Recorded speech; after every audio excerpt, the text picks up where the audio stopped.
Well, in the address that I'm assigned to give you on the transforming power of Puritan doctrinal preaching, I want to particularly focus on the Westminster Directory and its application for today.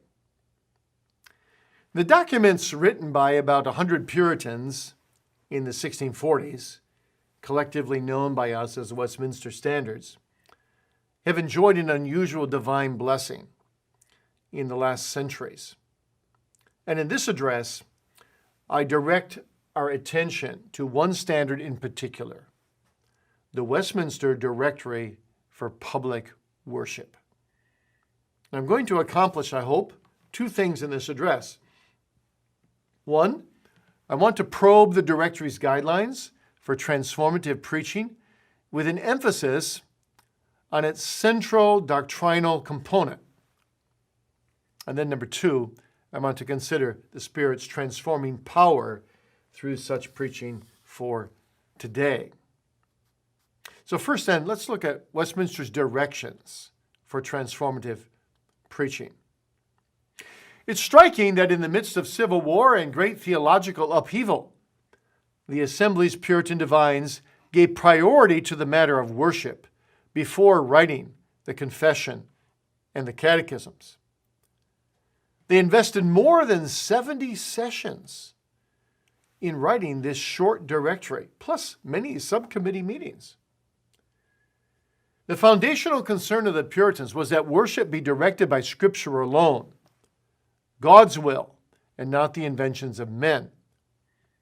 And so in this address, I will just focus on what the Assembly's divines had to say about preaching in several different sections.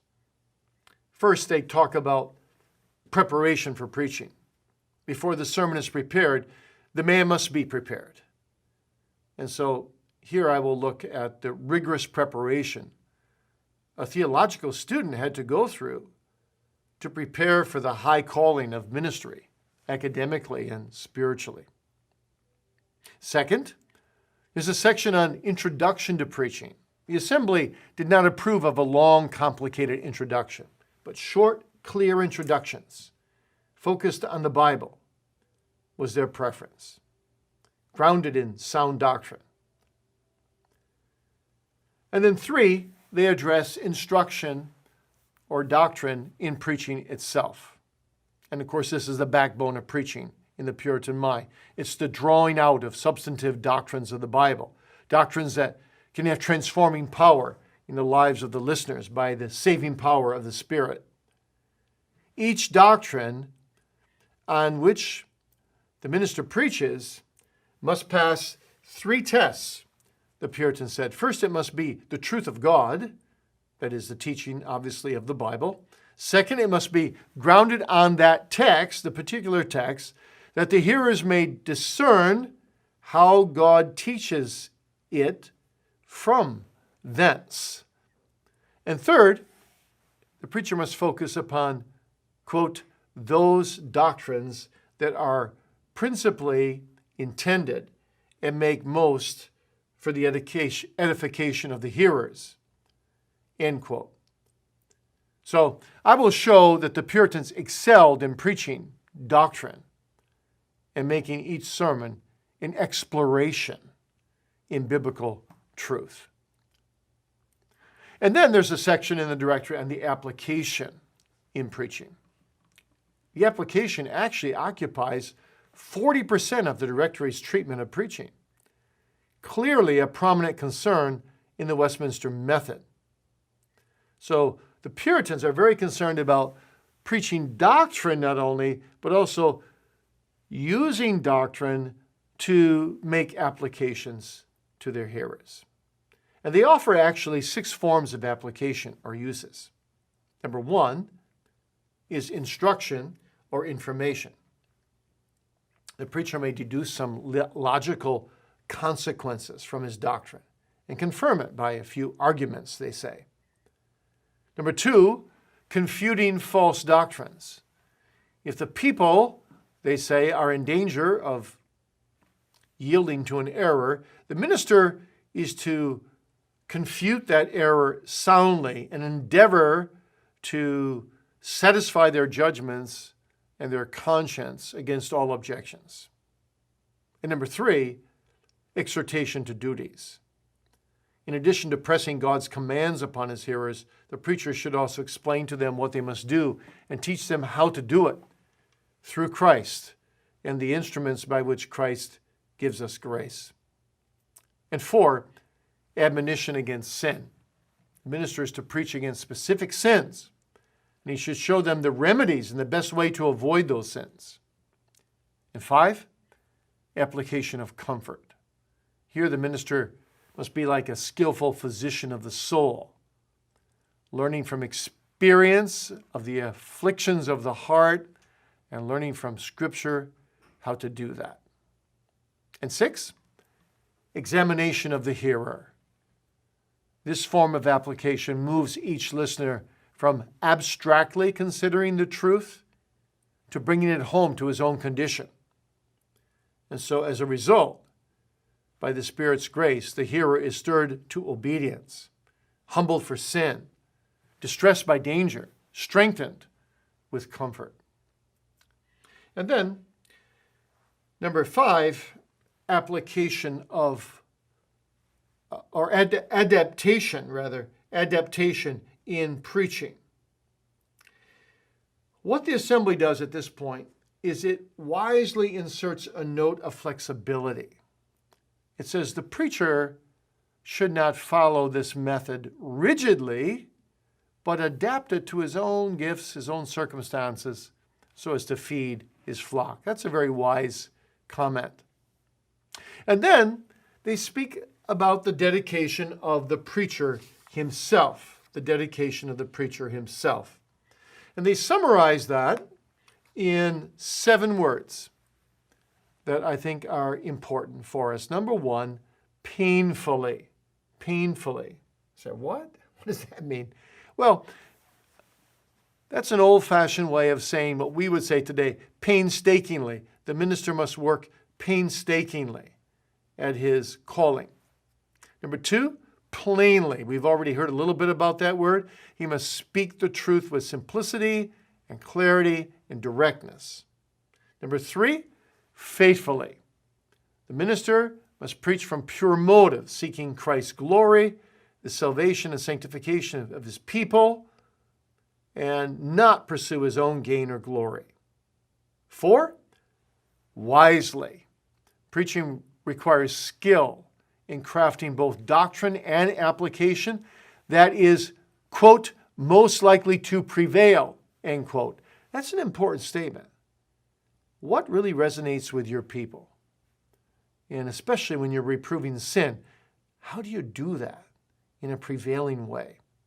5, gravely. Gravely. In its old sense, this term gravity refers to seriousness that is appropriate to the weightiness of one's calling. So you don't preach with levity. You don't treat matters of Bible truth as light or trifling. There's divine authority in your message. You've got dignity because you're the messenger with a glorious, life-changing message. And then 6, affectionately. People should be able to say, my minister loves my soul more than I do. They should see his godly zeal, his hearty desire, the divines say, to do them good. It's a beautiful thing, you see. If you can say, well, once in a while I don't agree with my minister, certain little comments maybe he makes from the pulpit, but I know my minister loves me and he wants to do me good, eternal good. That's what they're getting at. And number 7, earnestly, both in public and in private. The preacher must serve with eager desire and a sincere spirit. Well, that's the main thing I wanted to get across in this address, Westminster's directions for transformative preaching. But now let me look with you my second main thought, just very briefly before we conclude, at the Spirit's transforming power through such preaching. So the application of all of this for us today is that such doctrinal preaching is God's ordinary means to exercise transformative power in people's souls by the Holy Spirit. The word of truth, plainly preached, is a powerful tool in the hands of God. Paul says he preaches Christ in this plain manner, that your faith should not stand in the wisdom of men, but in the power of God. He heartily believed that the gospel was the power of God unto salvation. So powerful Christian preaching is not human boldness or proud self-confidence. It's boldness rooted in God, in His word of truth. It's entirely consistent with Paul's statement about preaching in weakness and in fear and in much trembling, and yet with Spirit-empowered boldness that humbles men and exalts God. So the power of biblical doctrinal preaching is the supernatural work of the Holy Spirit, using gospel preaching to create and to nurture faith in Jesus Christ. So the word translated demonstration in English that Paul uses in 1 Corinthians 2:4 means an exhibition, or you could say a proof. How does the Holy Spirit work this demonstration? Well, it's an inward work, a secret work, effectually calling the sinner, by which the sinner becomes a believer. So there are two powers at work, the power of God's Spirit-inspired word and the power of the Spirit working with and using that word as it is proclaimed to the hearts of sinners. So this then is the power of the Holy Spirit, not visible or outward displays of power, but inward demonstrations or proofs by which the Spirit convinces the heart of the gospel's doctrinal truth, so that the person intelligently and willingly cannot but trust in Christ alone for salvation. You see, faith may not seem like an impressive result in the eyes of this world, but saving faith in Christ is the effect of the exceeding greatness of God's power. Power no less than that which raised Christ from the dead and exalted him to the right hand of God. So faith unites a poor sinner to a rich Christ, so that all the benefits purchased by Christ's death on the cross are now his. And that will then lead me to this conclusion, that ministers of God, you and I, like Paul and the Puritans, need to ask ourselves, will we be plain doctrinal preachers, powerful preachers? And members of churches, will you pray that your ministers would be plain, powerful, doctrinal preachers? You see, the pressure to employ worldly methods to bolster your ministry will be intense in our day. Therefore, let us devote ourselves to prayer for the ministry of the Word, that we may preach clearly, doctrinally, powerfully. And let us as preachers turn our study into prayer closets and read and write and meditate with continual petition and praise. The Puritan Robert Trail said it well, many good sermons are lost for lack of much prayer in the study. So may God grant us more preachers, more listeners, like those described by the Westminster Assembly Puritan divines, and the church will be transformed and flourish through such preaching. Amen. 강의한 우리 책 227쪽부터 시작하겠습니다. 첫 번째 패러그래프는 우리 BK 교수님이 몇 년 전에 웨스트민스터 총회가 있었던 런던 웨스트민스터 대성당 회의실을 방문한 내용을 소개하고 있습니다. 거기 회의실이 별로 크지 않고 작은 방인데 거기서 어떻게 그 수십 명의 사람들이 이제 토론하고 논쟁했는지를 상상할 수 있었다는 내용을 말하고 있습니다. 두 번째 단락을 보면 1643년 7월 1일 웨스트민스터 신학자들이 처음 모였을 때 총회가 그렇게 길어지리라고는 아무도 예상하지 못했습니다. 영국 의회가 웨스트민스터 신학자들을 부른 것은 단지 국교회의 39개조 신조를 수정하기 위함이었습니다. 총회 파견 신학자들은 영국과 스코틀랜드가 맺은 동맹 언약에 따라서 좀 더 신학적으로 통일성 있는 일을 해보고 싶었습니다.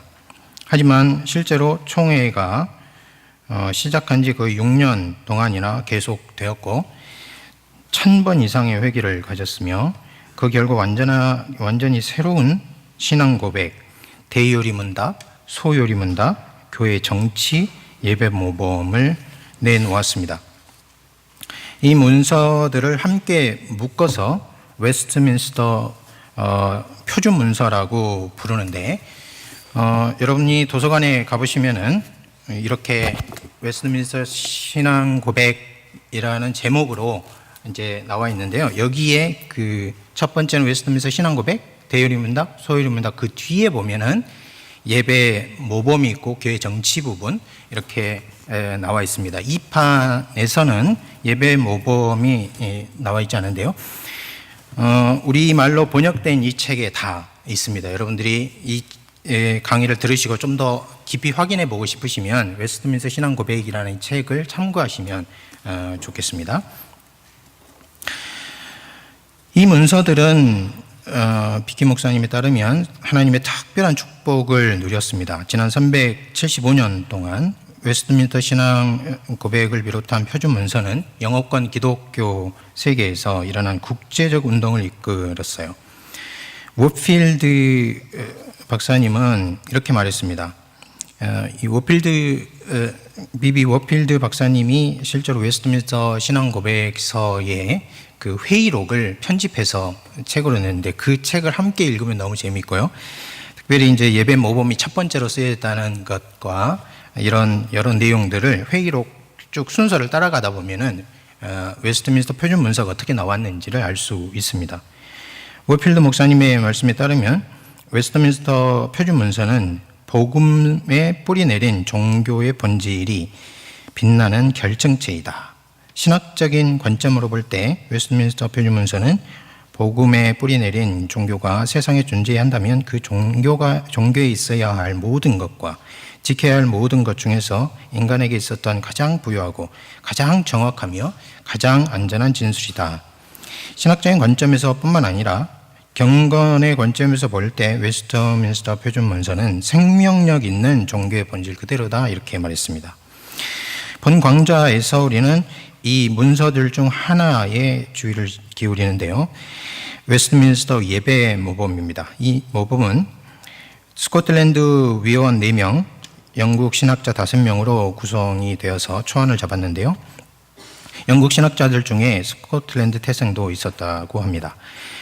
1644년 12월 27일에 이들은 예배 모범을 작성한 일을 마쳤습니다.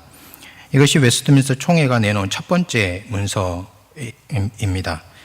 1645년 초 영국 의회와 스코틀랜드 총회, 스코틀랜드 의회는 차례대로 이 모범을 받아들입니다. 1645년 4월 17일 영국 의회는 이 모범을 공동 기도서 대신 공예배를 위한 공식적인 지침으로 삼았습니다. 1660년 군주제가 다시 부활하고 1662년 영국 국교회의 기도 방식에 통일령이 다시 발령됨으로써 이런 변화는 폐지되고 말았지만은 1960년대 예배 모범은 영국 비국교도들 사이에서 간소하고 성경적인 예배를 위한 지침으로 다시금 영향력을 발휘했습니다. 이 강의에서 변화를 일으키는 설교를 위한 예배 모범의 지침이 무엇인지를 자세히 살펴보고자 합니다. 예배 모범이 어떻게 설교 중심의 교리 요소를 강조하는지 살펴보고 이런 설교를 통해서 오늘날에도 성령의 변화를 일으키는 능력을 생각해 보도록 하겠습니다. 그래서 이것이 일종의 목차인데요. 첫 번째 부분에서는 변화시키는 설교를 위한 웨스트민스터 총회의 지침, 그래서 여기 나와 있는 지침들을 하나하나 분석을 해서 설교 중심으로 이제 말을 하고 있고, 그 다음 부분에서는 오늘날에도 성령의 변화를 일으키는 능력 있는 설교를 어떻게 할 수 있는가를 이제 적용점을 찾아보고 있습니다. 첫 번째 부분을 하겠습니다.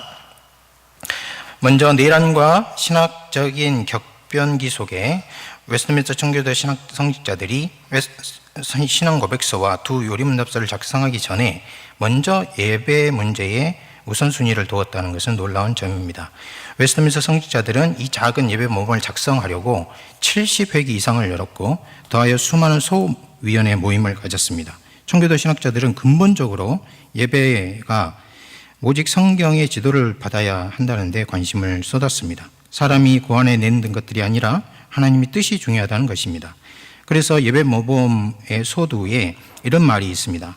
여기에 우리는 모든 항목에서 하나님의 제도에 속한 것들을 붙들려고 마음을 기울였고, 다른 것들은 그리스도인의 신중함에 일치하게 하나님의 말씀의 일반적인 규칙과 일치하게 제시하려고 노력했다.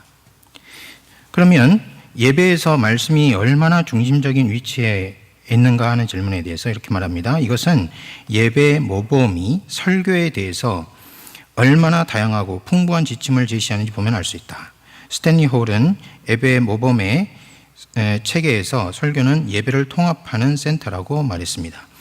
예배 모범은 총 15주제를 담고 있는데 그중 10분의 1을 말씀을 설교함에 할애했어요. 예배 순서에서 예배 모범은 설교를 특정한 위치에 두는데 예배, 부름, 시작 기도, 성경 읽기, 찬송, 목회 기도 다음에 설교가 나옵니다. 설교 다음에는 다시 한번 기도가 있고 시편 찬송을 하고 만일 성례가 있다면 성례가 뒤따르는 순서로 되어 있습니다. 이런 지침들에 많은 지혜가 있지만은 여기에서는 우리가 그 목회 기도 다음에 나오는 설교에 집중할 것입니다. 웨스트민스터 성직자들은 설교에 대한 안내를 성경에서 끌어온 아주 인상적인 진술로 시작합니다. 로마서 1장 16절 말씀을 응용해서 말씀을 설교하는 것은 구원을 주시는 하나님의 능력이다. 이것은 복음 사역에 속하는 가장 위대하고 탁월한 사역들 중에 하나이다. 그리고 디모데전서 4장 6절에 따라 사역자가 말씀을 선포할 때 사역자는 부끄러워할 필요가 없고 자신뿐만 아니라 듣는 사람들을 구원할 수 있도록 일을 수행해야 한다 하고 말합니다. 나아가서 예배 모범은 짧은 문단에 하나님의 말씀을 공적으로 선포할 때 필요한 놀라운 원리들을 모아서 제시를 하는데 이 원리 모둠을 예배 모범에 따라 분류하면 7가지입니다.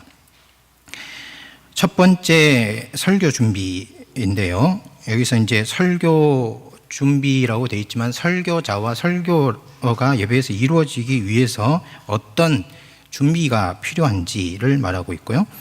그 다음에 2, 3, 4, 5번이 직접적으로 설교와 관련된 것입니다. 서론, 교훈 또는 교리, 적용, 그리고 이 서론부터 시작하여 적용까지 설교를 작성할 때 설교자가 뭘 고려해야 되는지 그것을 말하고 있고, 그 다음에 6번과 7번은 이 설교자의 자격, 어떤 사람이 설교자가 될 수 있는가, 설교자는 어떻게 해야 하는가 하는 것을 말하고 있고, 제일 마지막 부분에서는 설교자와 교사의 협력이라고 해서 교회에서 여러 설교자들이 있을 경우 은사에 따라서 어떻게 일할 것인지를 말하는 부분입니다.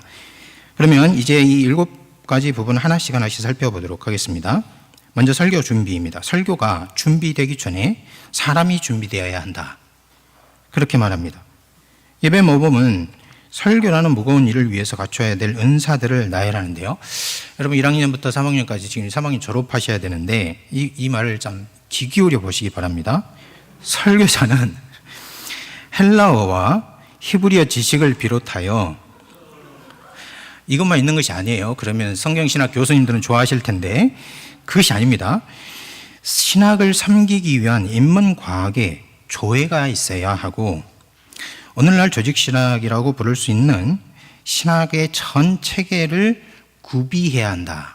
그렇게 말합니다. 이것이 이제 조금 있으면 이제 설교의 교훈과 그리고 청중고려라든지 이런 부분에서 다시 등장합니다. 크레이그는 신학의 체계에 대해서 이렇게 말합니다. 청교도는 하나님의 뜻을 신학의 체계로 봅니다. 모든 지혜는, 모든 그 신학의 체계 안에서 있는 모든 지체가 다 적절하게 지어졌고 비율이 맞고 관계가 있다 하는 것입니다. 복음 사역자들은 이것을 전체로 볼 수 있어야 한다. 그렇게 말해요. 다음으로 공예배에 대해서 예배 모범은 임직 규칙부터 말하는데요. 이 규칙들은 목사 후보자들에게 절실히 요청되는 것입니다. 특히 건전한 교리를 정립하기 위해서는 성경 원어와 라틴어의 토대를 두어야 한다고 말합니다. 왜 라틴어인지는 조금 이따가 나옵니다. 예배 모범과 같은 해에 출판된 교회 정치 모범에 보면은 장로회는 임직 후보자에게 헬라어, 히브리어 성경을 읽고 한 부분을 라틴어로 번역하게 했습니다. 후보자는 논리학과 철학의 조예가 있다는 것을 증명해야 했다는 점을 알 수 있습니다.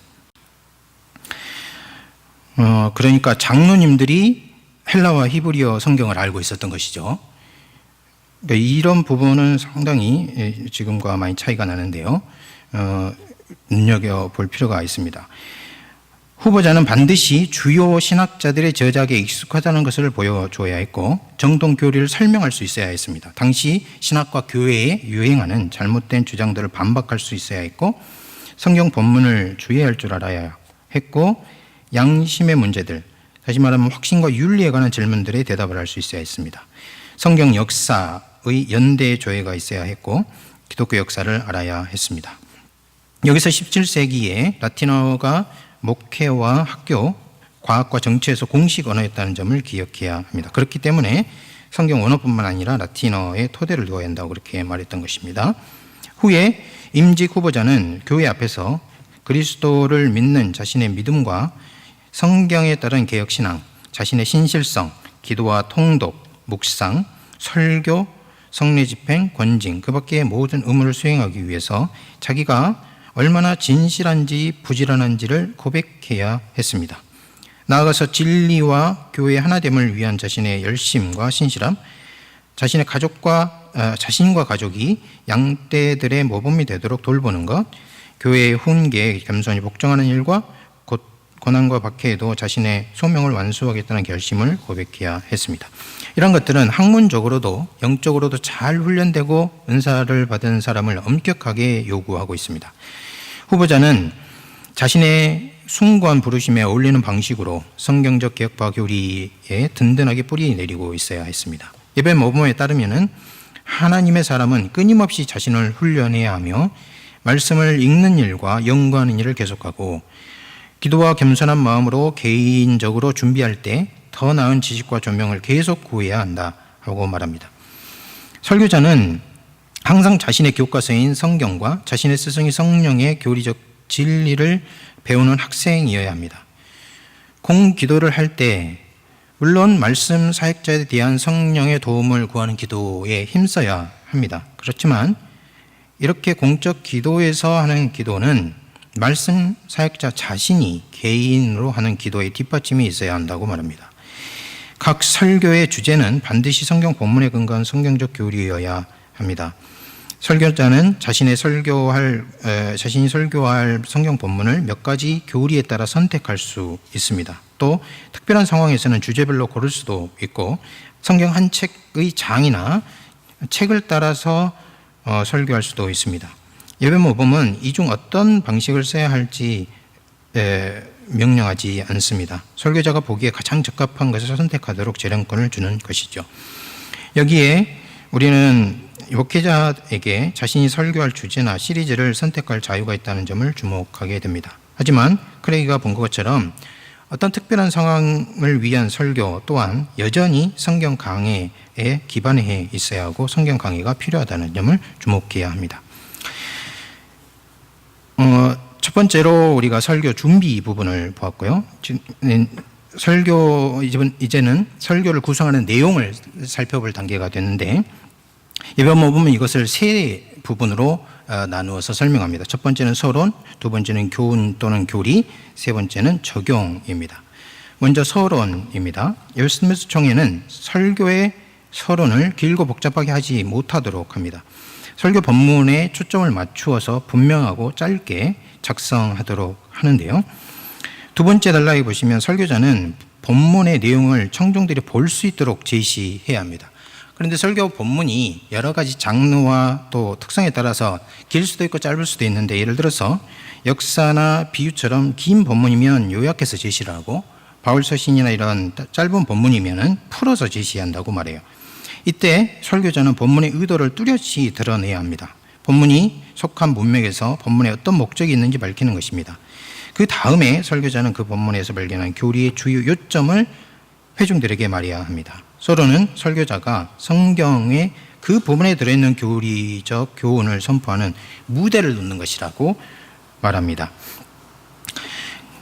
서론을 했고요. 그 다음에는 교훈과 교리인데요. 설교의 뼈대에는 성경의 본질적인 교리에서 끌어와야 한다고 말합니다. 다시 말하면 설교의 뼈대는 성령께서 자신의 구원하는 능력으로 청중들의 삶을 변화시키는 능력을 지닌 교리에서 와야 한다는 것입니다. 설교자가 설교하는 각 교리에 대해서 세 가지를 시험해 봐야 되는데, 첫 번째가 이것이 하나님의 진리인가, 다시 말하면 성경의 가르침인가 하는 것이고요. 두 번째는 그것이 본문에 근거하고 있는가. 다시 말해서 청중들은 하나님이 그 교리를 가르친다는 것을 그 본문에서 알아볼 수 있는가. 설사 그것이 주제별 설교라 하더라도 강의 설교일 수밖에 없는데, 모든 교리가 그 교리를 분명히 가르치는 본문에 의거해야 하기 때문에 그렇습니다. 세 번째는 그 교리가 본문이 의도한 주된 교리이며 청중들을 이렇게 세워주는 것인가. 설교자는 이것에 집중해야 합니다. 다시 말하면 설교 본문과 사람들의 필요가 설교에서 제시한 교리를 위한 의제가 된다는 것입니다. 이 때문에 설교자는 설교 본문과 단지 스칠 듯 말 듯 관련 있는 교리를 설교해서는 안 되고, 본문의 핵심 요점을 설교해야 합니다.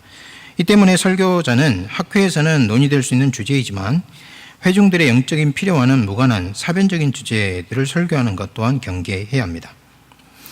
그 다음에 이제 예배 모범은 교리를 설명할 때 어떤 용어를 써야 되는지 말하고 있는데, 쉬운 용어를 써야 한다 그렇게 말합니다. 명확하지 않은 부분이 혹시 나온다면 그것은 설명해야 한다고 말합니다.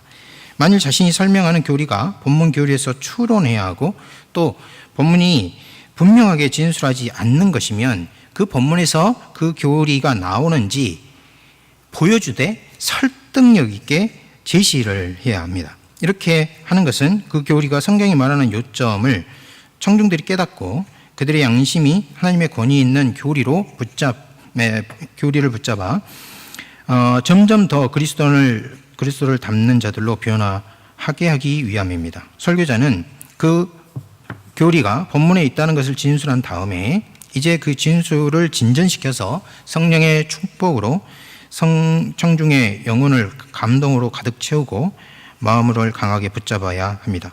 웨스트민스터 신학자들은 이 일을 위해서 수많은 방편을 제시했는데요. 현재 교리를 확증해 줄 더 쉽고 적절한 병행 구절이 있는가? 그러면 병행 구절이 만일 있다면 그 병행 구절을 어떻게 제시를 해야 하는가? 그런 것들을 논의하고 있습니다. 교리 내용을 전개할 때 때로 논증과 추론을 해야 할 때가 있는데, 이때는 견고하고 설득력이 있어야 합니다.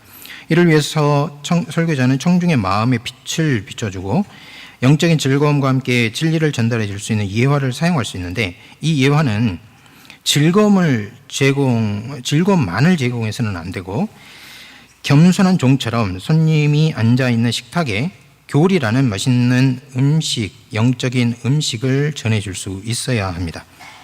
또한 이렇게 교리와 교훈을 할 때 외적으로 볼 때 모순되게 보이는 일, 또 인간 이성과 충돌하는 것과 같은 어떤 내용이 나올 수 있는데요. 여기서 이제 의심이 일어날 수 있죠. 그러면 설교자가 이 의심에 대해서 어떻게 해야 하는가? 유용한 답을 줄 수 있어야 한다고 말합니다. 그리고 그러나 이제 이때 조심해야 될 점은 반대 의견이 혹시 있을 수 있죠.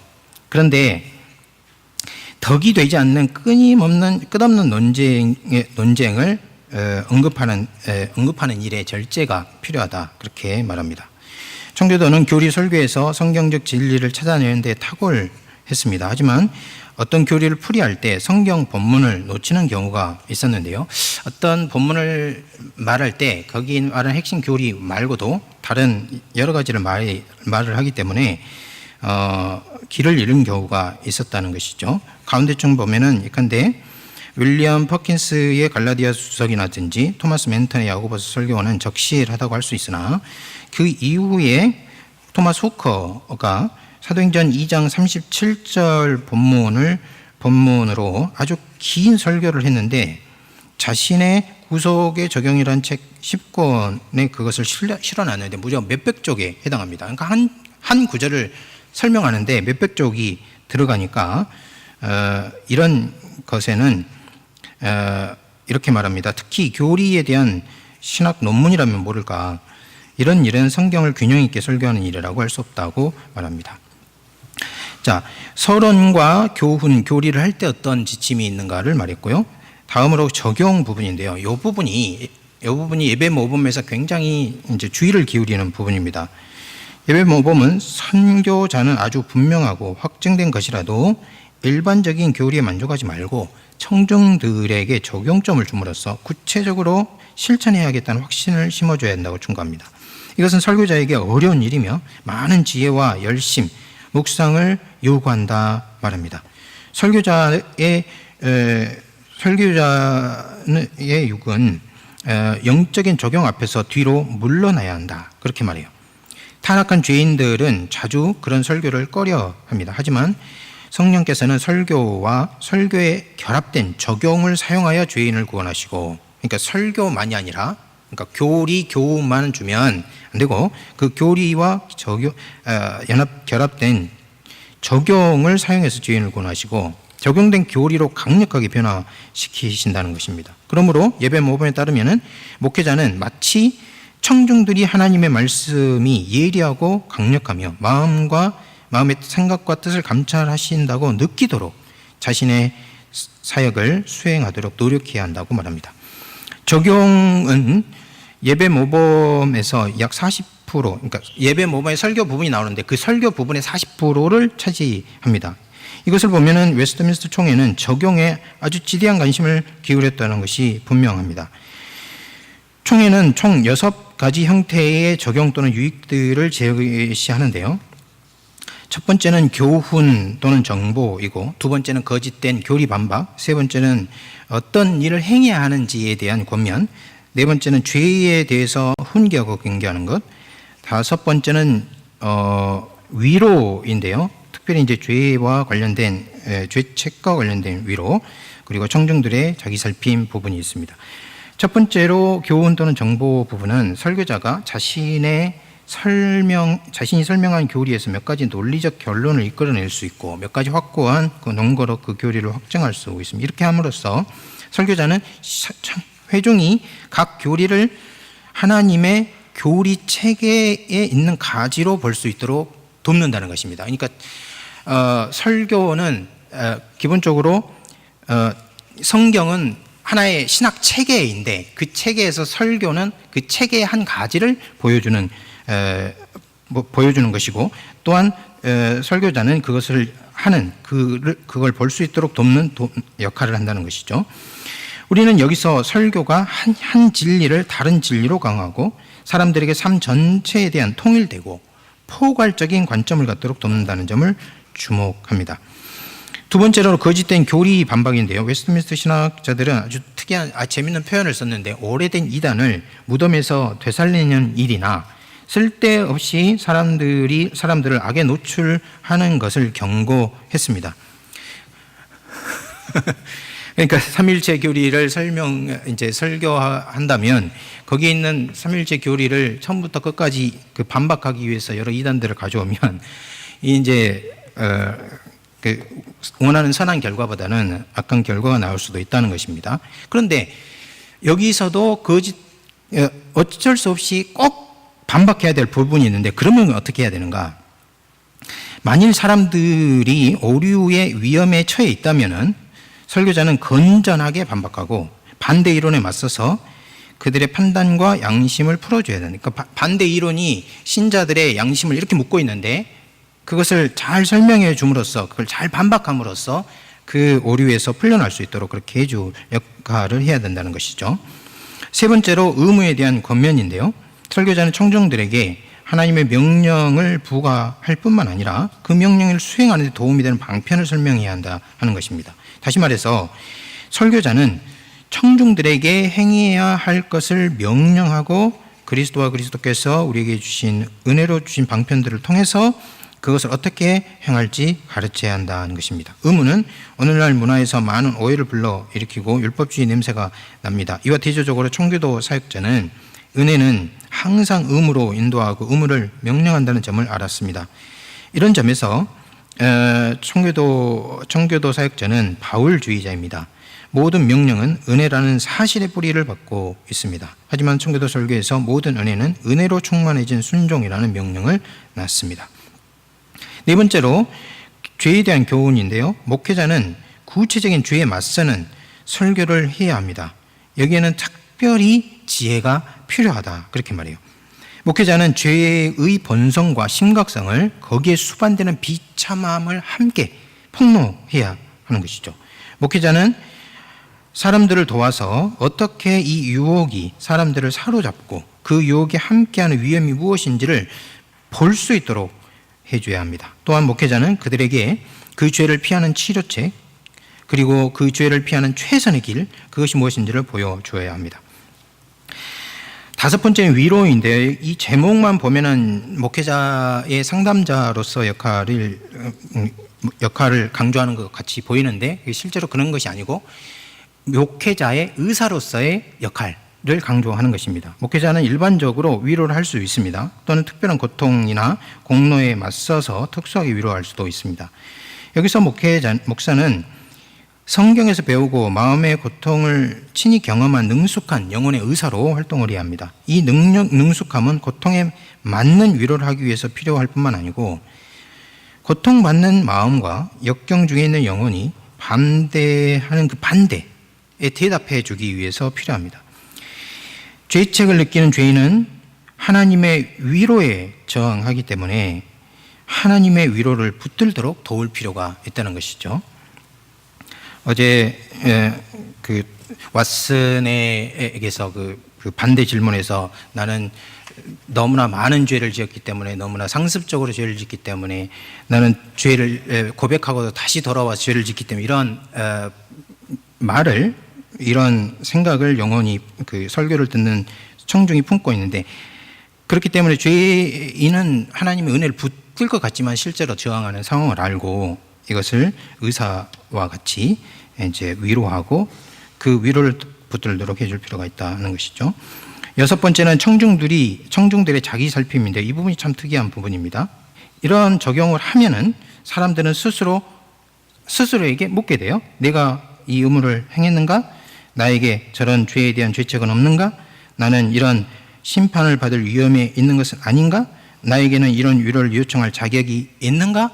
자, 이런 질문을 하게 되는데 설교자가 그럼 이때 어떻게 해야 되는가? 설교자 스스로 이 질문을 하고 그리고 그것에 대한 그러한 질문을 한다는 점을 알고 이걸 적용점에 사용해야 된다는 것입니다.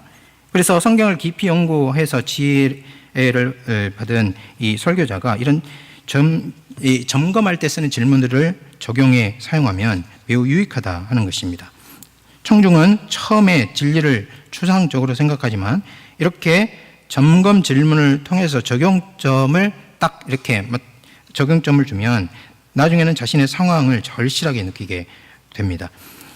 그 결과 성령께서 주시는 은혜로 청중은 분발하여 순종하게 되고 죄 때문에 겸손하게 되고 위험을 깨닫고 괴로워하며 위로로 힘을 얻습니다. 이런 적용은 추론과 논리로 교리와 연결되어 있습니다. 그 부분 가서 제일 그 중간 단락으로 가겠습니다. 웨스트민스터 총회는 설교를 생각할 때 교리적 적용에 상당한 시간을 투자했던 것이 분명합니다. 청교도는 몇 시간이나 되는 긴 설교를 했는데 심지어 이렇게 긴 설교를 할 때에도 방금 앞에서 개관한 것과 같은 두세 종류의 교리적 적용에 메시지의 상당 부분을 할애했습니다. 자, 설교 준비, 그러니까 설교에 대한 내용은 다 했는데요. 이때 설교를 이렇게 준비할 때 어떤 고려 사항이 있는가? 그것을 이제 5번째에서 말합니다. 자, 설교를 구성하면 이제 중간 부분에, 가운데 부분에 보면은 교훈과 교리가 있는데 그 교훈과 교리에서도 여러 가지 가 있고 적용점에서도 5가지가 되는 점이 있는데, 그러면 이렇게 원리를 제시하면 요걸 전부 다 한 설교에 다 담아야 되는 것인가? 그런 내용입니다. 근데 그것이 아니다는 거예요. 외번 보면은 성경의 교리 가르침, 영적인 적용을 하는데 아주 자세하고 요구사항이 많은 지침들이 있는 걸 우리가 확인했습니다. 그런데 이 지점에서 총회가 하나의 메모를 덧붙이는데 그것은요, 유연성을 가져야 한다는 메모예요. 설교자는 이 방법을, 그러니까 앞에서 말한 교리적인 가르침의 여러 구성 요소, 영적인 적용의 여러 요소들을 엄격하게 다 따라서는 안 되고 자신의 양떼를 먹이는데 필요한 만큼만 받아들일 수 있다는 것입니다. 예를 들어서 예배 모범은 설교자가 항상 자신이 설교하는 본문에 있는 교리를 진술해야 합니다. 그건 맞는 것이죠.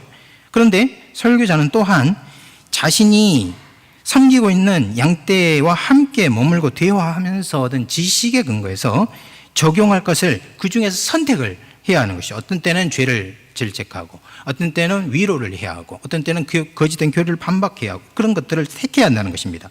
여기서 우리는 설교 사역과 관계 사역이 본질적으로 연결되어 있다는 것을 알게 됩니다. 설교자가 양떼를 알지 못하면 양떼에게 가장 필요하고 적절한 것이 무엇인지 어떻게 알 수 있겠습니까? 특히 설교자는 양떼의 영혼을 빛과 거룩, 위로의 근원이신 그리스도께 잘 이끄는 그런 적용의 달인이 되어야 한다. 그렇게 말합니다. 그리스도가 성경의 중심이요 우리의 필요에 대한 답인 것을 믿는다면 설교자는 사람들에게 생명의 양식을 제공하고 성령의 축복을 받은 강력한 교리를 적용함으로써 그들을 변화시키는 적용에 땀을 흘려야 합니다. 지금까지는 설교의 내용 부분을 보았다면 이번에는 설교자에 초점을 맞춰서 한 단락을 이제 살펴보는데요. 6번째, 설교자의 헌신입니다. 웨스트민스터 신학자들은 경건한 교리 설교자의 모든 사역을 특징짓는 7가지 특징을 말하고 있는데요. 첫 번째는 설교자는 수고를 아끼지 않아야 한다. 그렇게 말합니다. 웨스트민스터 신학자들의 어법으로 painful 이라는 말, 수고로운이라는 말은 노동과 수고, 힘든 일을 의미합니다. 오늘날 이것은 이게 17세기 언어이기 때문에 조금 의미가 바뀌어서 오늘날 우리는 이것을 painstakingly, 수고와 정성을 들이는 것이라고 바꾸어 말할 수 있습니다. 웨스트민스터 신학자들은 태만하거나 게으른 사역자들에게는 관용이 없었습니다. 두 번째는 설교자는 평이하게 말해야 한다. 그러니까 설교자가 준비를 할 때는 히브리어, 헬라어, 라틴어를 잘 알아야 하지만 설교를 할 때는 그걸 마치 모르는 사람처럼 평이하게 해야 한다. 설교자는 진리를 단순하고 명료하며 솔직하게 말해야 한다고 말합니다. 설사 배우지 못한 사람이라도 설교자가 설명한 교리를 이해할 수 있어야 합니다. 청교도는 이것을 단지 교육적인 목적으로만 보지 않았고 사도 바울이 모범을 보인 영적인 법칙으로 보았습니다. 웨스트민스터 신학자들은 바울의 말을 인용해서 말하는데요. 여기 보면 바울은 사람들이 쓰는 지혜로운 미혹의 말로 진리를 전하지 않고 오히려 성령과 능력의 나타남으로 전했다고 말합니다. 이것은 그리스도의 십자가가 무효가 되지 않게 하기 위함이었다고 하죠. 이렇게 하기 위해서 설교자는 설교단에서 불필요하게 외국어를 쓰지 말아야 한다고 말합니다. 비록 자신의 연구 중에는 히브리어와 헬라어, 라틴어를 사용해야 하지만 말입니다. 설교자는 귀족 계층에게 유행하는 설교 형식을 따라서는 안 됩니다. 말과 음이 소리로 멋을 내고 자신의 영리함을 나타내려고 해서는 안 됩니다. 다른 작가들이 누구든지 그들의 글을 인용한 일을 되도록 삼가해야 합니다. 세 번째는 설교자는 충성스럽게 섬겨야 합니다. 웨스트민스터 신학자들은 사역자가 순수한 동기에서 설교할 것을 요청합니다. 사역자는 그리스도의 영광과 하나님의 구원, 사람들의 구원과 성화를 구해야 합니다. 자신의 이익이나 영광을 구해서는 안 되죠. 사역자는 하나님의 모든 뜻을 전해야 합니다. 이때 거룩한 목적을 이루는 것이라면 아무것도 감추어서는 안 된다는 것입니다. 사역자는 강단에서 편파성을 보이면 안 되며 모든 사람에게 그들 몫을 줘야 한다. 가난하고 약한 자라고 해서 무시하면 안 되고 큰 사람들이라고 해서 책망하는 것을 멀리해서도 안 된다고 말합니다. 다시 말해서 사역자는 설교할 때 그리스도의 종으로서 설교해야 하며 사람을 기쁘게 하는 자로서 설교해서는 안 됩니다. 네 번째로는 설교자는 지혜롭게 섬겨야 한다고 말합니다. 여기서는 설교자가 죄를 다룰 때 어떻게 해야 되는가 하는 것이죠. 설교를 할 때 교리와 교리의 적용의 틀을 짤 때 설교자에게 능숙한 솜씨가 필요한 것이 사실입니다. 그래서 가장 좋은 효과가 나올 수 있게 그 본문을 잘 드러낼 수 있고 교리를 드러낼 수 있는 방법을 사용해야 하는데 이 능숙함은 특별히 이렇게 설교를 구성할 때도 발휘되어야 하지만 특별히 죄를 꼬집을 때 결정적인 역할을 합니다. 하지만 무언가 가르치거나 꾸짖거나 바로잡거나 의를 훈련할 때 사역자는 성경만 연구해서는 안 되며 자신의 청중도 연구해야 한다 말합니다. 사역자는 끊임없이 저들에게 와닿는 것이 과연 무엇인가, 저들의 마음을 얻을 수 있는 것이 무엇인가를 물어야 합니다. 다섯 번째로 설교자는 진중함을 지녀야 합니다. 이 말은 과거에 문제의 무게에 맞는 진지함과 엄숙함을 가리켰는데 이것은 문제를 가볍고 사소하게 취급하는 경박함이라는 말의 반대 의미입니다. 메시지와 교리가 선포될 때에는 거기에 신적인 권위가 있습니다. 따라서 전하는 자에게 위험이 있어야 합니다. 설교자는 어릿광대나 코미디언, 연예인이 되어서는 안 되는 것이죠. 오히려 사람들에게 자신의 권위를 멸시하게 할 수 있는 몸짓이라든지 소리, 표현은 무엇이든지 피해야 합니다. 여섯 번째는 설교자는 애정을 품고 사람들을 대해야 한다 말합니다. 사람들은 그들의 사역자가 하는 모든 일이 그의 거룩한 열의에서 왔는지 선을 행하고자 하는 진심 어린 열망에서 왔는지 분별할 수 있어야 합니다. 교인들이 어떤 일에 대해서 자신들의 사역자와 의견이 맞지 않을 때도 있죠. 그렇더라도 교인들 마음 가운데 나는 알아. 우리 목사님은 나를 사랑하셔. 진정으로 내가 잘 되기를 바라시지. 특별히 영혼에 대해서는 말이야. 하고 말할 수 있다면 정말로 아름다운 일입니다. 이것이 선한 목자의 특징인 것이죠. 일곱 번째는 설교자는 성실히 살아야 합니다. 설교자는 공적이든 사적이든 간절한 열망으로 섬기고 정직한 영으로 섬겨야 합니다. 마치 하나님께 가르침을 받아 자신이 가르치는 것은 모두 그리스도의 진리라는 것을 마음에 확신해 가지고 자신의 양떼를 앞서가며 모범을 보여주어야 합니다. 이렇게 해서 설교자가 어떤 사람이어야 되는지를 말했고요. 마지막 일곱 번째로는 설교자와 교사의 협력인데요. 이 설교자와 교사는 둘 다 목사입니다.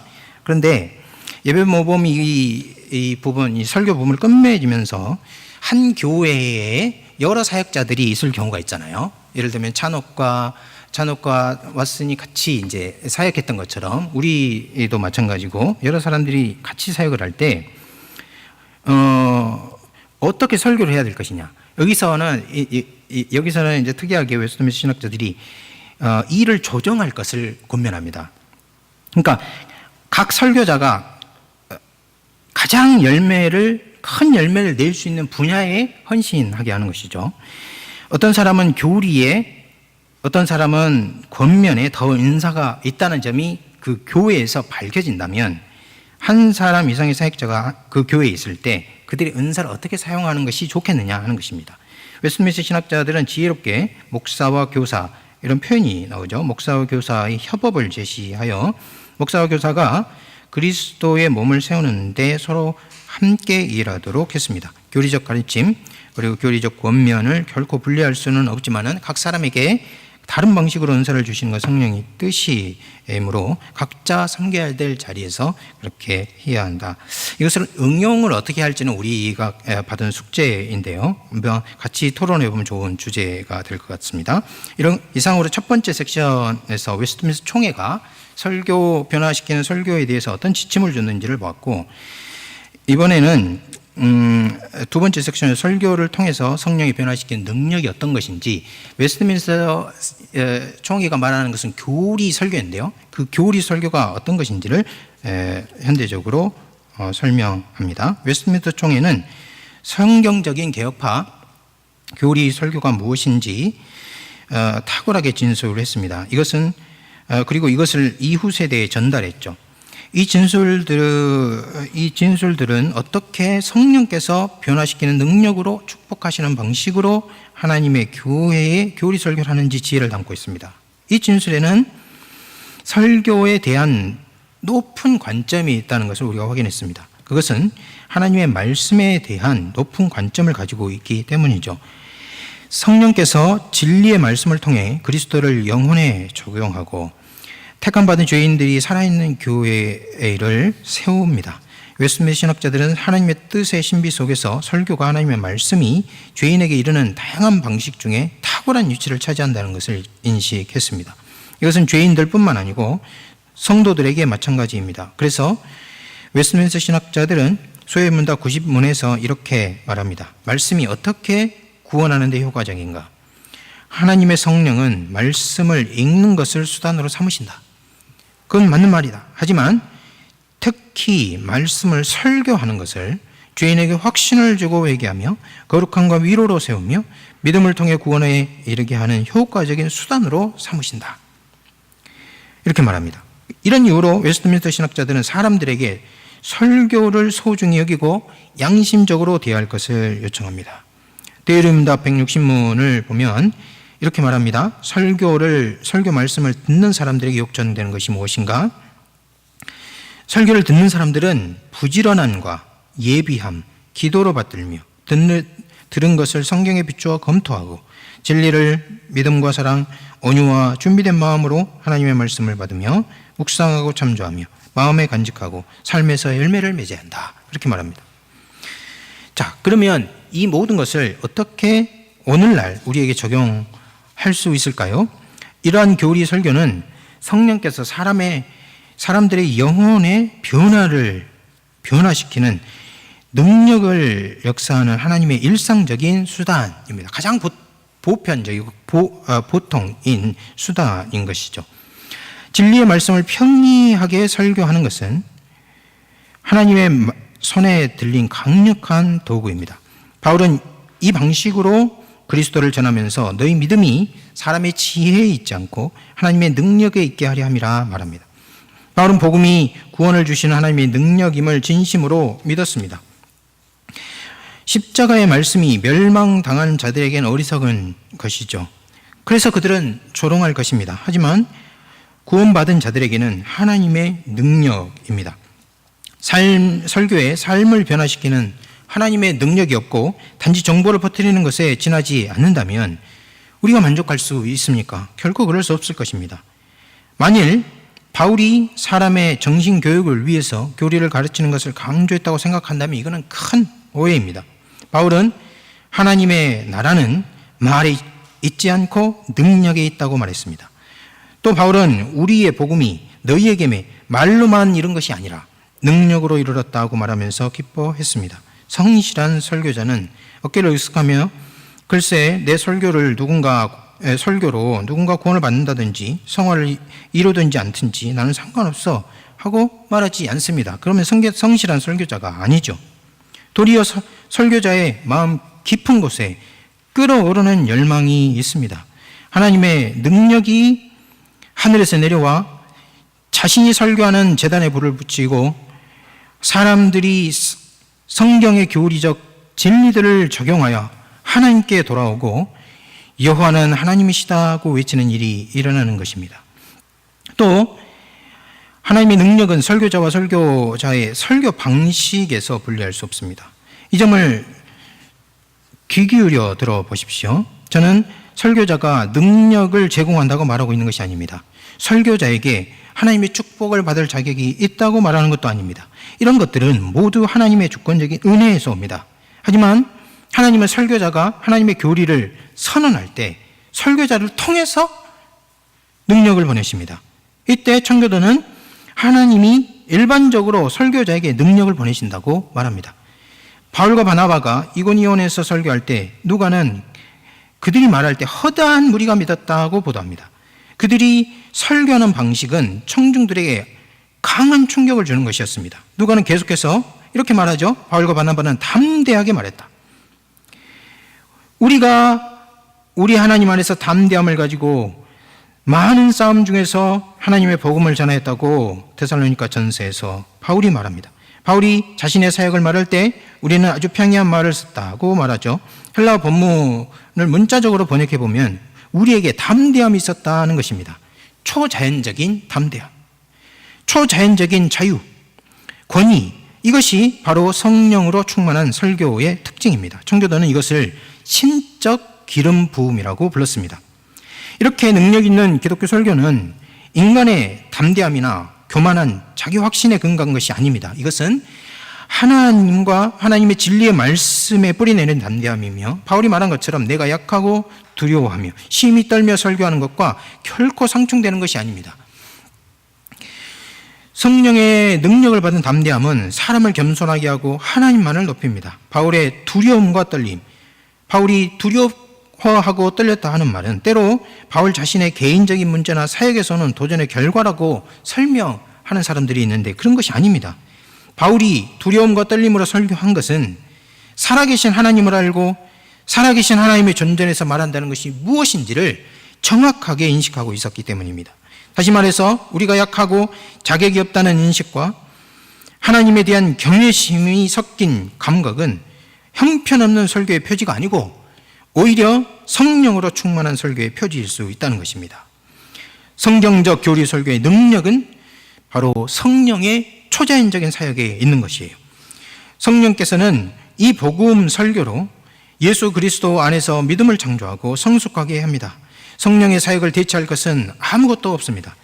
성령께서 교리 설교를 청중의 마음과 영혼, 정서에 적용함으로써 역사하지 않는다면 설교자에게 남아있는 안전망이나 대체지 같은 것은 있을 수가 없습니다. 모든 것이 성령의 은혜로운 영향이 달려 있어요. 이런 설교가 바로 스가랴가 예언한 것이 성취된 설교입니다. 곧 만군의 여호와가 말씀하시되 하나님의 성전은 힘으로도 능으로도 안 되고 오직 나의 영으로 사느니라. 하나님의 성전이 힘으로 능으로도 안 되고 오직 나의 영으로 서는 것처럼 하나님의 말씀 또한 힘으로도 능으로도 안 되고 오직 하나님의 영으로 세워지는 것이라고 말하고 있습니다. 바울은 고린도전서 2장 4절에서 아포데익시스라는 말을 썼는데요. 이 말은 번역을 해보면 나타남입니다. 성령의 나타남, 보여줌, 증명, 이것을 가리켜요. 고대 헬라어에서 이 말은 논리적인 증명이나 논증에도 쓰였습니다. 아리스토텔레스의 철학에 보면 그런 말이 나오죠. 그러나 바울이 이 말을 쓸 때는 인간의 지혜에 근거한 설득력인 말과 정면으로 반대되는 의미로 사용했어요. 성령의 나타남이라는 것은 성령이 강력한 역사로 선포된 하나님의 말씀이 진실해서 그분을 신뢰할 수 있다는 것을 사람의 마음에 확신하게 하는 것을 말합니다. 그러면 성령께서 이 나타남을 어떻게 행하십니까? 여기서 성령께서 행하시는 기적과 표적, 이적을 가리킨다고 볼 수 없어요. 그 앞 문맥에 보면은 바울은 방금 전에 유대인은 표적을 구하고 그 결과 십자가에 못 박힌 그리스도에 대한 메시지를 거절하죠. 여기서 바울의 논점은 초자연적인 기적이나 표적이 아니고 구원을 주시는 하나님의 메시지가 외적으로 나타나는 능력이 아니라 겉으로 보기에는 약한 것이나 효과적인 부르심을 가져오는 내적이고 은밀한 역사를 말하는 것입니다. 바로 이것이 성령의 나타남입니다. 이것으로 하나님은 사람들이 신자가 되게 합니다. 바울은 성령께서 사도들에게 하나님의 말씀을 주셨다고 말하죠. 이 성령이 우리가 사도들의 말을 진정한 지혜로 받아들이게 합니다. 성령이 없는 사람은 하나님의 영에 속한 일을 받아들이지 않아요. 왜냐하면 이런 것들은 그 사람들에게 어리석어 보이기 때문이죠. 또 그 사람은 이런 것들을 알 수도 없습니다. 왜냐하면 이런 것들은 영적으로야 인식할 수 있기 때문입니다. 따라서 두 가지 능력이 역사하죠. 하나는 성령으로 영감된 하나님의 말씀의 능력이고, 다른 하나는 그 말씀이 인류 중 죄인들에게 선포될 때 그 말씀을 사용하고 그 말씀과 함께 역사하는 성령의 능력인 것입니다. 하나님의 말씀이 드러나는 가장 위대한 나타남, 또는 하나님의 말씀의 능력과 진리를 증거하는 증명이 무엇입니까? 구원을 주는 믿음의 유일하고 충분한 증명이 무엇입니까? 그것은 성령께서 우리 눈을 여셔서 하나님의 진리와 하나님의 말씀의 교리들을 볼 수 있도록 하는 내면적인 나타남입니다. 성령께서 선포된 말씀으로 자신의 능력을 행사하실 때 그 메시지는 큰 확신과 함께 전달되고, 보이지 않는 영적인 것들의 현실에 대한 강한 내적 확신을 일으킵니다. 이것이 바로 성령의 능력입니다. 가시적으로나 외적으로 드러나는 능력이 아니고 내적으로 나타나고 증명하는 능력이 바로 이 능력입니다. 성령께서는 이 능력으로 복음의 교리적 진리에 대하여 마음에 확신을 주어 그 사람이 구원을 얻기 위해 지적으로 그리고 기꺼이 오직 그리스도만을 믿게 하십니다. 믿음은 이 세상의 눈에는 인상적인 결과처럼 보이지 않을 수 있습니다. 하지만 사람이 그리스도를 믿어 구원을 주는 믿음을 갖는 것은 하나님의 능력의 지극히 위대함의 결과로 나타나는 거예요. 이 능력은 다름 아닌 그리스도를 죽은 자들 가운데 살리시고 하나님의 우편에 앉히시는 바로 그 능력입니다. 믿음은 비참한 죄인을 부요한 그리스도와 연합하게 합니다. 그래서 그리스도께서 십자가에서 획득하신 혜택들을 모두 그 죄인의 것이 되게 합니다. 이러한 믿음은 이 악한 세상을 정복한다, 성경이 말합니다. 믿음으로 하나님은 우리를 구원하시고 성령을 통해 적용한 성경적 교리를 통해서 영원한 영광으로 우리를 인도하십니다. 참으로 믿음의 선물은 주권적 능력의 결과요, 믿음의 인내와 성장은 하나님을 영원히 영화롭게 하는 원인이 됩니다. 하나님은 자신이 선택한 방편이 무엇이든지 그것을 통해 믿음이 생기도록 자신의 능력을 행사하지만, 그리스도를 믿는 믿음은 주로 평범한 교리 설교를 통해 적용합니다. 평범한 교리 설교를 통해 작용하는 그런 설교를 위해서 설교자는 사람의 지혜와 육적인 야망과는 절연해야 합니다. 또 설교자는 하나님의 말씀을 성실히 선포하기로 결심해야 합니다. 그래서 구원을 주는 믿음은 전적으로 참되고 믿을 수 있는 하나님의 변혁시키는 증거에 의존하게 해야 하는 것입니다. 교리 설교의 목적은 예수 그리스도와 그가 십자가에 못 박히심을 신자의 마음에 알리는 것입니다. 이것이 구원을 주는 믿음의 가장 큰 목적이요, 신자의 유일한 확신입니다. 교리 설교의 목적은 하나님 앞에서 양심의 확신을 주는 것이며, 믿음은 상처받은 양심이 그리스도의 피에서 치료를 구하는 데서 일어납니다. 그래서 죄인은 그리스도의 완결된 사역에서 단번의 의가 만족된 의로 의로우신 하나님의 존전에서 평화를 발견하게 되는 것이죠. 하나님은 믿음을 일으키는 영적인 권세를 주는 주된 방편으로 평범한 교리 설교를 선택하셨는데, 이 점에서 우리 하나님은 얼마나 지혜로우신 분입니까? 결론입니다. 평이하고 능력 있는 설교를 위해서 오늘날 우리가 무엇을 해야 하고 우리가 어떤 기도를 해야 하는가? 하나님의 사역자들이여, 여러분은 바울과 청교도처럼 평이한 교리 설교자가 되고 싶습니까? 교인들이여, 여러분은 여러분의 사역자들이 평이한 교리 설교자들이 될 수 있기를 기도합니까? 만일 여러분과 여러분의 목사가 그런 설교를 하면서 지금 현재 자신의 사역을 잘 견뎌내고 있다면 그것이 무엇인지 이해하는 것으로는 불충분합니다. 그것이 무엇인지 이해하는 것 이상이 요구돼요. 그런 설교는 그리스도를 믿는 믿음과 주님을 경외함으로만 유지할 수 있습니다. 첫 번째로 그것은 평이하고 담대하게 설교할 믿음이 필요합니다. 설교자 편에서 평이하고 담대하게 설교하기 위해서 믿음이 필요하다는 거예요. 왜 그렇습니까? 군중이 여러분의 말을 들으려고 모이지 않고 인기 있고 세속적인 설교자들을 찾아서 날아다닌다면 그런 상황에서 더욱더 믿음이 필요한 거예요. 평이한 설교가 많은 자녀들을 영광으로 이끄는 하나님의 방식임을 믿어야 하는 것입니다. 때로요, 여러분의 사역을 보강하는 세속적인 방법을 채택하는 압력이 거세질 것입니다. 우리 중 누가 사람을 기쁘게 하는 유혹을 받지 않는 사람이 있습니까? 하지만 주님을 경외하면 그 덫에서 벗어날 수 있습니다. 우리는 왕의 메신저임을 기억합시다. 우리도 우리의 청중도 언젠가 그 왕의 심판대 앞에 설 것입니다. 설교자는 지금 죽어가는 사람 중에 하나입니다. 그 설교자들에게 등 뒤에는 세상이 있고 눈앞에는 하나님의 영광이 있는 죽어가는 사람들이 있어요. 그 사람들에게 설교하게 해야 합니다.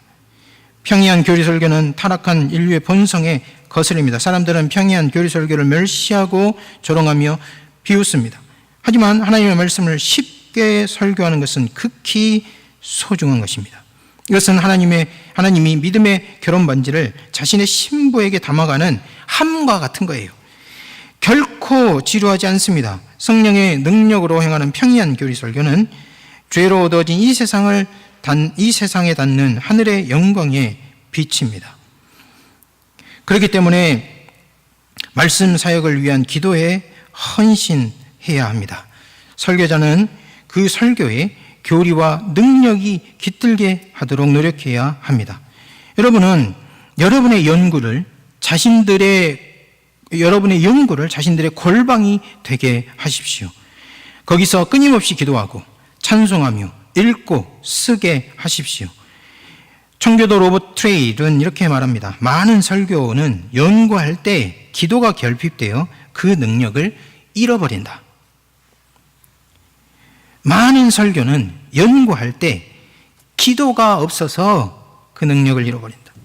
우리의 설교가 너희가 얻지 못하면 구하지 않기 때문이라 하는 말을 듣지 않게 합시다.